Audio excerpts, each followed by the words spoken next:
couple of weeks ago, we talked about analysing your own performance. This week, we're going to talk about analysing pro players. So it might be that you're a Newcastle supporter. It might be that you support 15 different clubs like Jack. So you might watch a lot of football per week. So what we're going to look at is what you can gain from analysing goalkeepers within the game at that moment as well. It doesn't need to be that you go and revisit it. I mean, you might watch Match of the Day, you might watch highlights on YouTube. You might want to go and revisit something to get a better understanding of what happened or why it happened. So what we'll do is we will look at kind of why we should analyse professional goalkeepers within the game.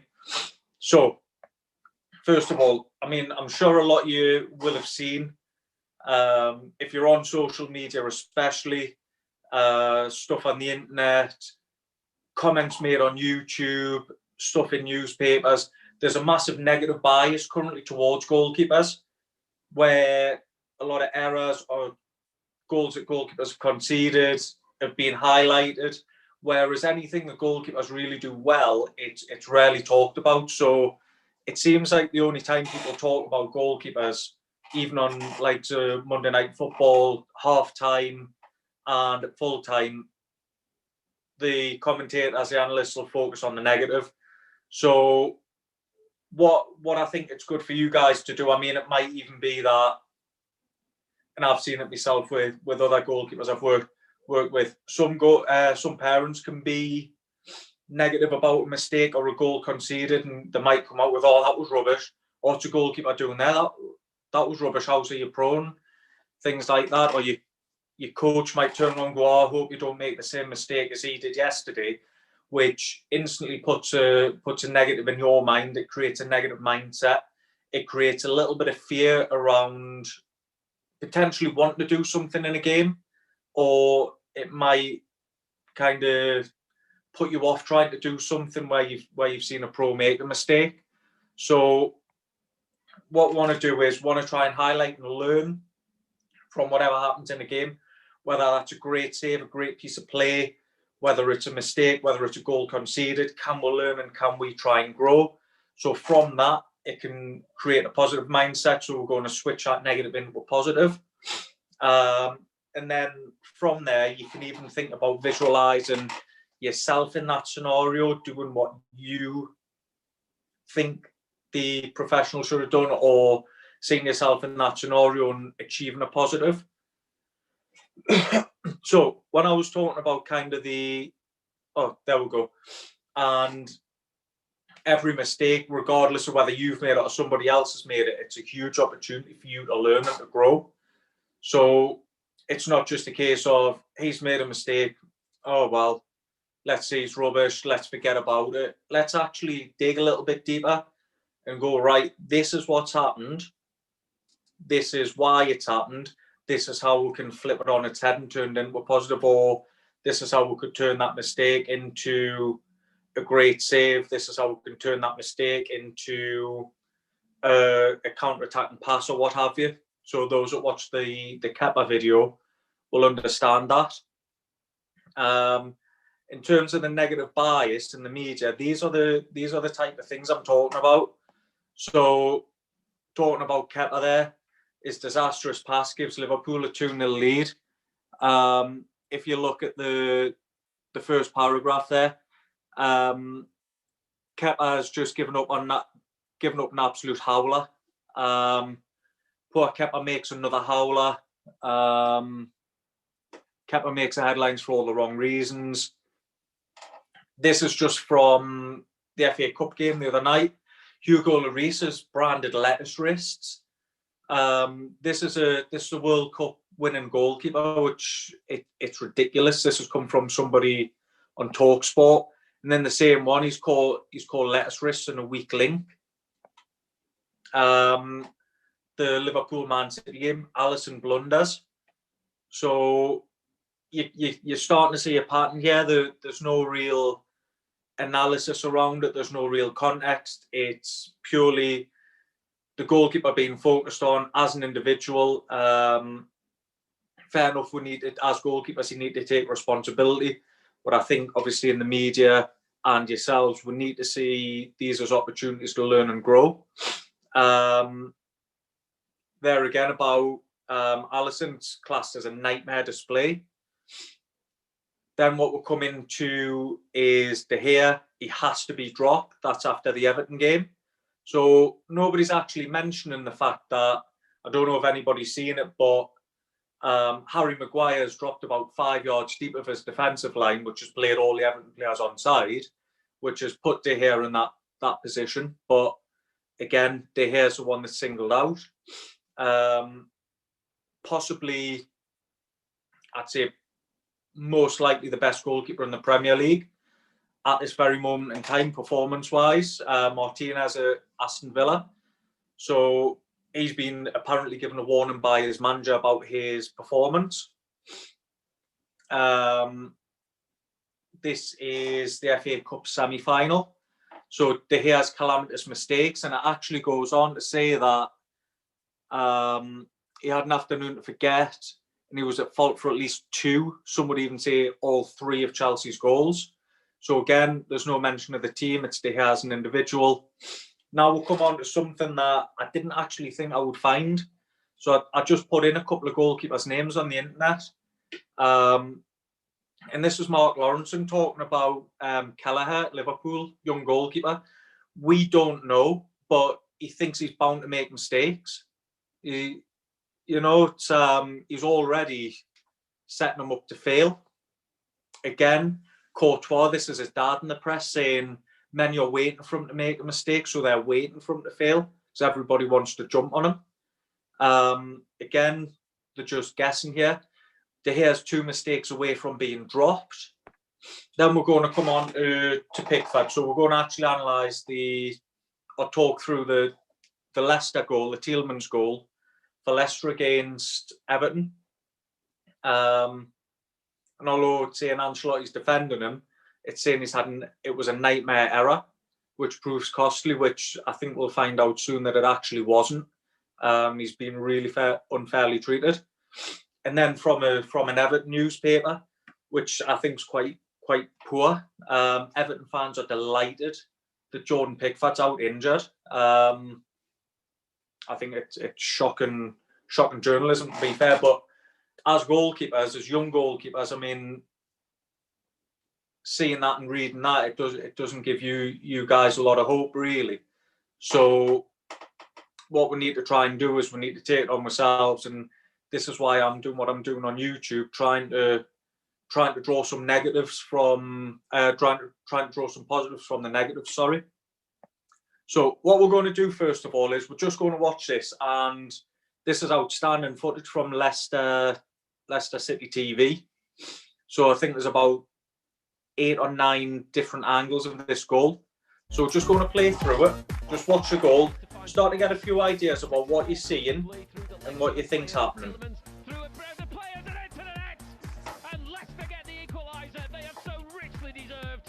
And Yuri Tielemans on the score sheet again. He's 6th of the season. He's greeted by wild celebrations amongst the players.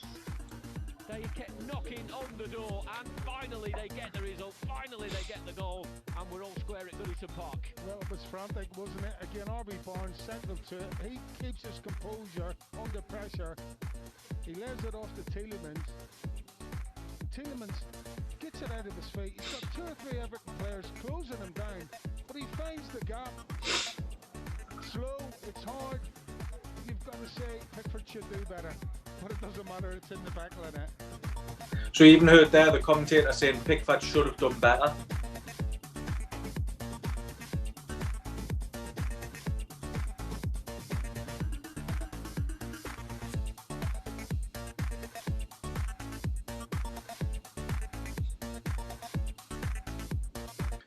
So straight away when you see that, what we'll do is we'll get your opinions first. So as I say, if you've got any thoughts or opinions around that goal, just unmute yourself and shout them out, please. I thought was the deflection in there which caused the mistake. Right. So What gave you that Perez idea? deflection. Because Perez, I think Perez got a little touch on the ball that distracted Pickford, so it took a little bubble and like Pickford didn't see it come in, and he tried his best, but in the end he just couldn't get there. Yeah, so the deflections made things a lot harder for him. Yeah. Yeah. Anybody else? The ball was bobbling a bit. Okay, so the ball was bobbling towards him. Yeah. Anyone He's think? seen it late. Yeah. So there's about five players in the way, and so and he's right between all of them. So he's going to see it late. He might not have as much time to react. Okay, so he's got little reaction time. Anything else? Does anybody think he could have done better? But yeah, because if he deflected, he could have dived I don't know actually. Wait, if it deflects, it didn't deflect that much actually. It just deflected up a little bit. Mm-hmm. So we could have done better. Right. Okay. Anybody else? He dives backwards instead of forwards, so he could have pushed it away instead of into the goal. Do you think anything might have affected the angle of his dive? The deflection, probably. Yeah. Okay. Anything else?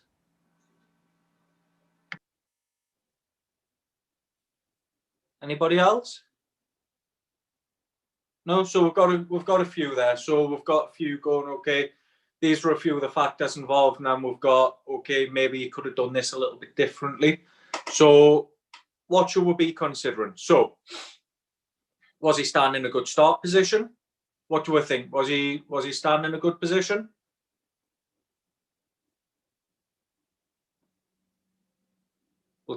So what we'll say is we'll probably take that as a yes, I would hope, unless anybody's got anything different to say.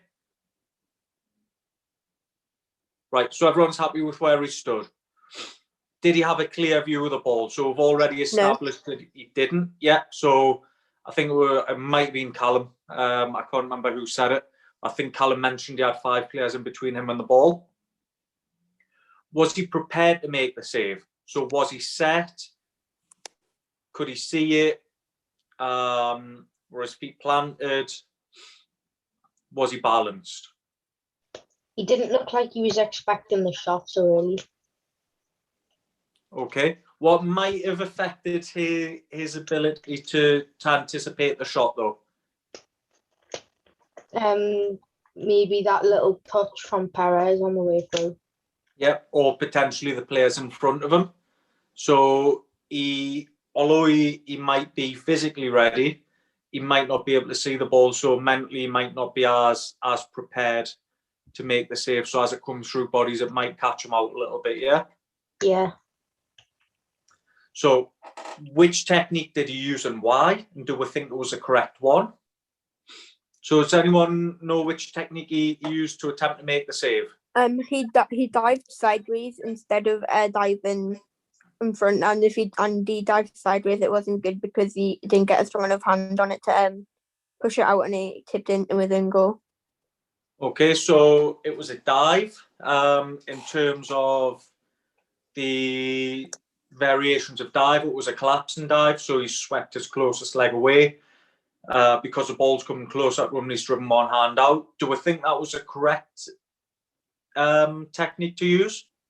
No, he should have sidestepped to the right a bit and then dived, so he gets better dive to tip the ball wide or out of play.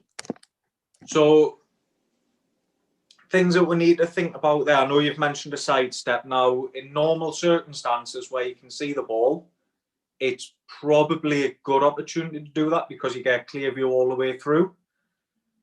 If it's coming through bodies, he's not seen it until late. So by the time he sidestepped, especially with a pace on the ball, do you think he's going to be in a position to dive and get to the ball? Or do you think by the time he sidestepped, he's really limiting the amount of time that he has to actually get down to make the save? Yeah, you're right. Sorry. No, you don't need to apologise. It's all constructive. You know, it's a discussion, and it's good that you're thinking like that. To be fair, because it's critical thinking, but then you need to break it down further again. Do you know what I mean? So, okay, yeah, normal circumstances. What's the ball? 18 yards out. He's standing about half a yard off his line. He's got 17 yards to make the save. Yeah, seeing the ball all the way, definitely shift your feet if it warrants that, and then you can get down. But because the body's in the way, it might make that step a little bit more difficult. Plus the potential risk of the deflection as well. So if he starts moving too early to his right, the ball deflects and it goes off to his left. He's potentially struggling that way, you know. And then what we've got to look at is, as we've already spoken about, could he have done anything different to achieve a different result? So I know a couple of people have mentioned, can he attack the ball? Could he have shuffled? Things like that. So we're already getting that kind of conversation. So when you're doing this, what are you really looking for? So look at where they stand. So very quickly, even if you're watching instant replays, so once a goal's been scored or once a goalkeeper's made a save or whatever happens, where were they standing? What's around them? So, I mean, we're purely looking at shot stopping here. With the Kepa incident, what you want to be thinking there is, where was he standing in relation to the ball? Where's potential pressure coming from? Where is outlets? But with the Pickford incident, what you're looking at is what's around him. So he's got bodies in his way and he's got bodies either side. So what are the risks? It could be that he makes a save, he parries it back out into play. There's a player there ready to tap in a rebound. It could be the players in front of him. There's a potential there for a deflection. What can they see? So what can Pickford see at that moment in time? He can see 5 players in front of him and he's got probably a limited view of the ball. How are they standing? So he's taken up a lower, wider set position. So why is he low? Why his hands a little bit lower? What's he achieving by standing like that? Which we'll see soon. What did he do? And what was the result? So they're all things that we're looking at. So what we'll do is we will go through this now. This first part, I've had to clip it in a way that wouldn't infringe on copyright. So don't think your internet's going slow. I've literally had to take screenshots of this and piece it all together. So what we'll see is we'll see it all through again, and then we'll break it down.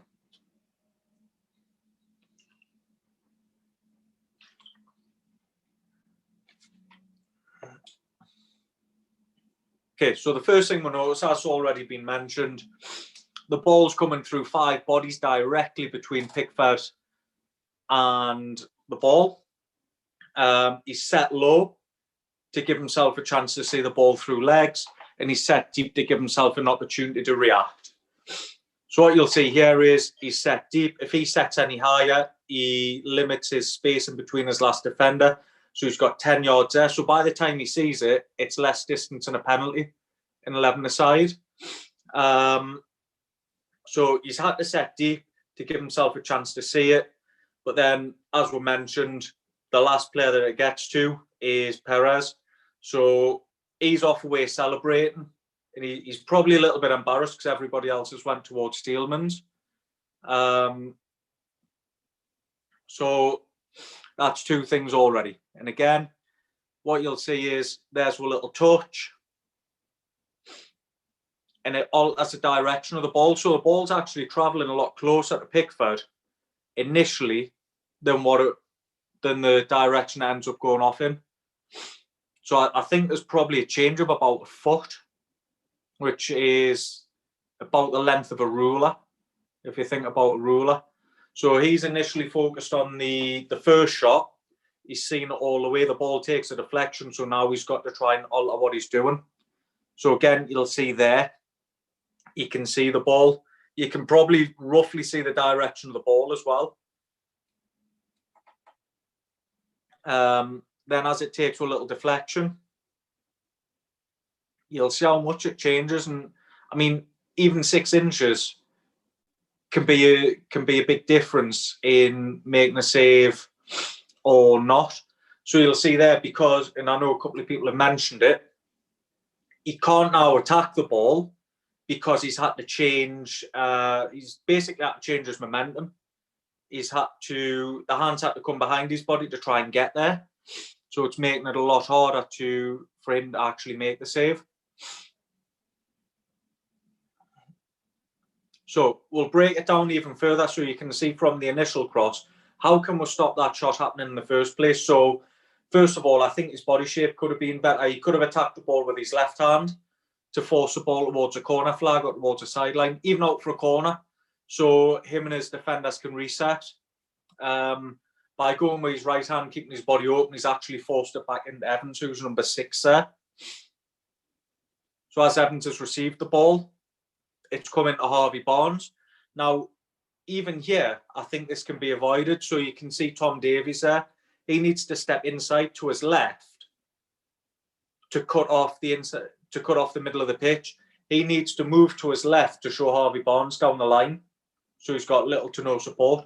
By showing him inside, he can either open up the goal to have a shot himself, which obviously is closed down quickly. He doesn't have that opportunity. Or he lays it off to Tielemans there, who manages to get a shot off away through bodies.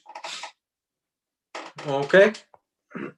So what you can do is yourself, and if you've seen the videos that I've already put up on YouTube, you can draw your own conclusions from this.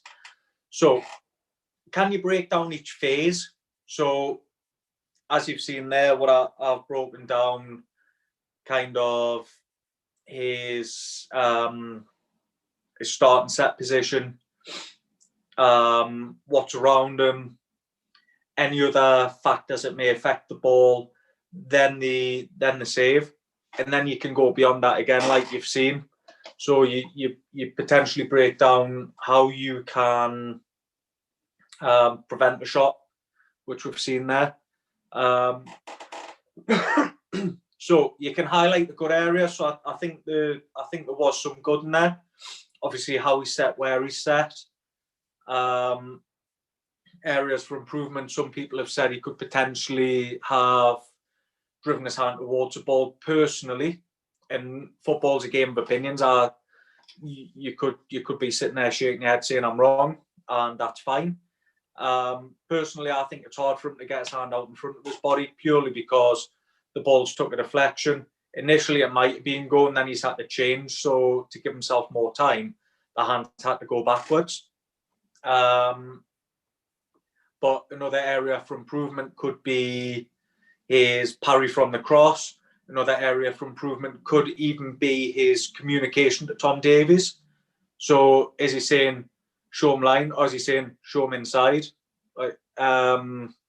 So what's he actually communicating, which we don't get a good sense of from that. Could anything have been done differently?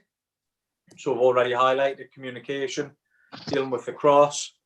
How can we turn a negative into a positive? So for me, the negative there is kind of how the media and how people on social media are portraying that goal being conceded. So you can actually turn around and go, you know what, I think you're wrong, or I think you're being a bit harsh there. These are the things that have happened, and this is what's caused it to happen. And then from there, can you take things into your game? So if you've established that, okay, he's set deep because his body's in between himself and the ball, he's given himself more reaction time, he's given himself more distance between him and his last, not necessarily his last defender, but the last player in front of him. He's given himself more distance to see it and react. I mean, you could even, as I said at the start there, visualize yourself in that position, seeing the ball through bodies and making the save. So it's one of them where, as I say, it's not necessarily a mistake. It's a goal that's been conceded. If we think that we can do anything different to change the result of that shot, instead of it being a goal, can we turn it into a save, then see yourself doing it and start doing it. Okay. Does anybody have any questions on anything that we've talked about there? Yeah. Go for it, Harry. What would he have heard? Like, couldn't he have heard the shot? Like, if it was taken? Pardon, say that again? Wouldn't he have not like heard the shot? Or like any of the players like saying that you've taken a shot or something? So yeah, he would have heard the initial impact, but what might help more than actually hearing it?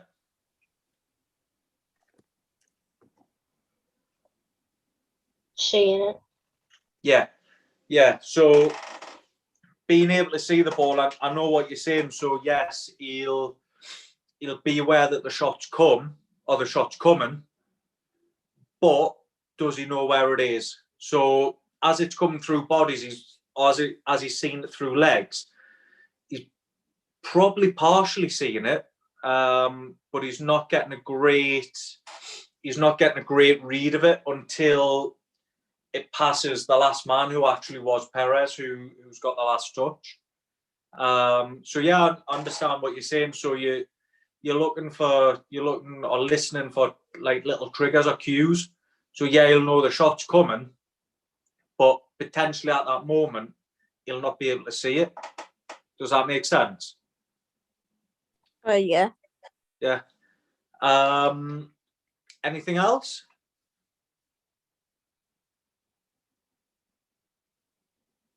Anyone else got any questions? So this could be an opportunity to say something else. It could be something else that you've seen. It could be something that you've seen there, something that I've said that you potentially don't agree with, something that you want a little bit more clarity on. You know how if in that thing it was most people say it was mostly Pickford's mistake. Shouldn't like the defenders not get blamed for the defending as well, because they could have closed them down quicker, and it would have scared them, and it would have made them like either go back or go out wide. Yeah, it was definitely. I mean, what you've highlighted there, and actually 2 seconds. I want to pull up this quote. I want to read it. I want to read this. I'm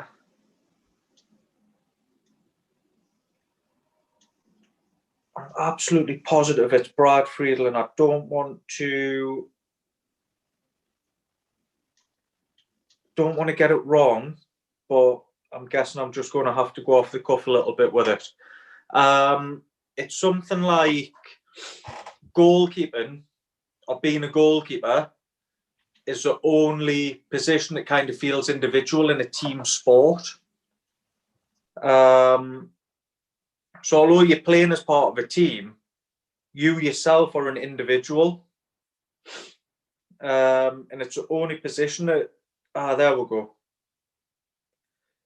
Being a goalkeeper gives you quite a unique perspective on things. You are part of a team, yet somehow separate.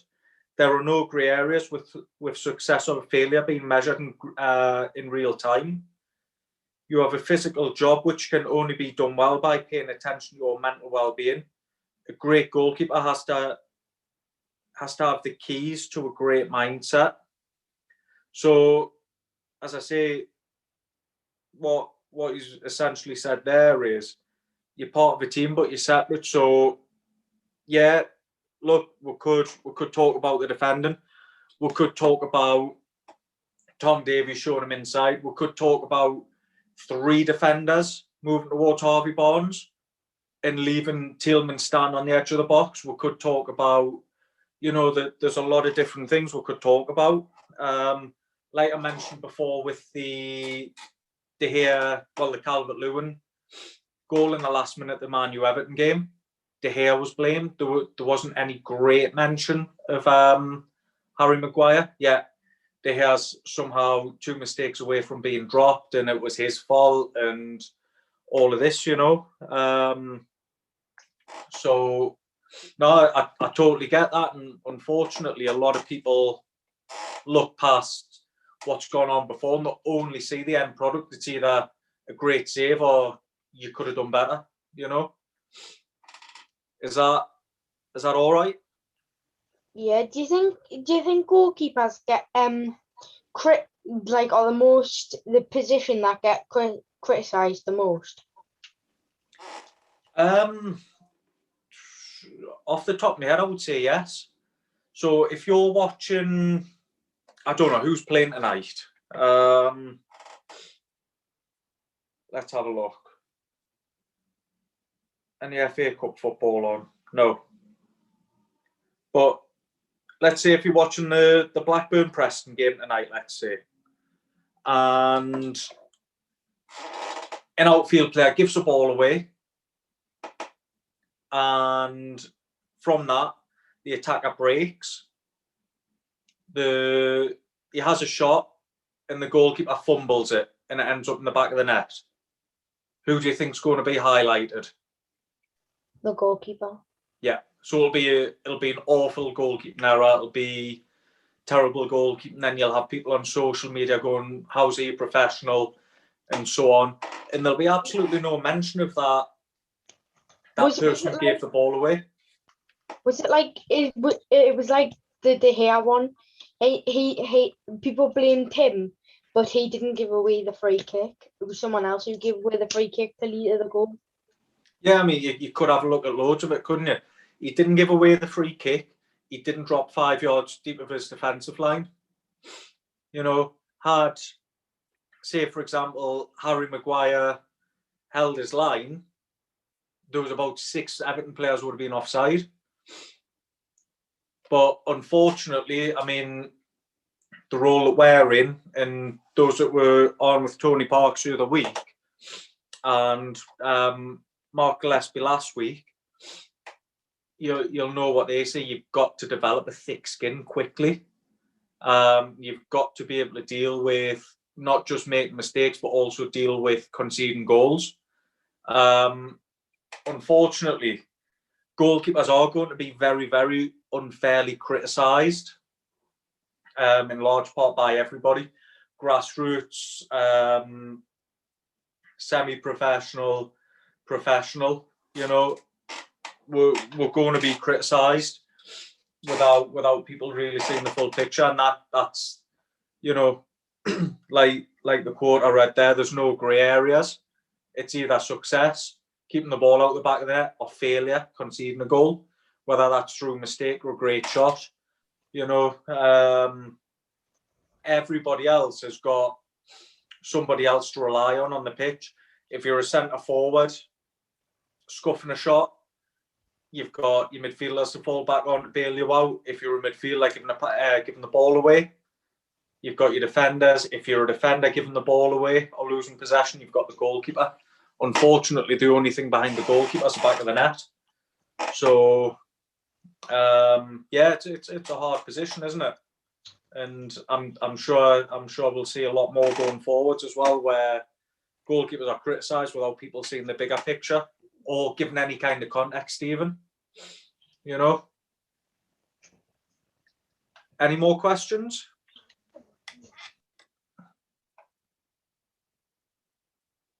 Is everybody happy with that? Yeah. Yeah. Brilliant. So, what I'll do is, we'll end that there. I'll come back in if anybody's got any questions on the back of that, or if anybody just wants to have a general chat, we'll do. If not, you fellas can enjoy the rest of your night. So, thanks for listening.